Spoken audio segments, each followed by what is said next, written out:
দিন আসে দিন যায়, মুস্তাফিজ সবাইকে ছাড়িয়ে যায়। মুস্তাফিজ যেন একাই মেসি আর রোনালদো, যিনি এখন মাঠে নামেন আর রেকর্ড করেন।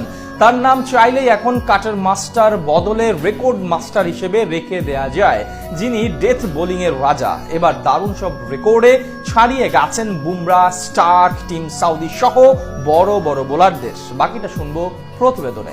একসময় লিওনেল মেসিকে নিয়ে তার সাবেক কোচ পেপ গার্দিওয়ালা বলেছিলেন, মেসিকে ব্যাখ্যা বা বিশ্লেষণ করতে যেও না, তাকে শুধু উপভোগ করে যাও। আজ চাইলে আপনি ঠিক একই কথা বলতে পারেন মুস্তাফিজুর রহমানকে নিয়েও, কারণ কাটার মাস্টার নিজেকে এমন এক উচ্চতায় নিয়ে গেছেন যেখানে তুলনার কিছু নেই, আছে কেবল প্রশংসা, উপভোগ আর বিস্ময়।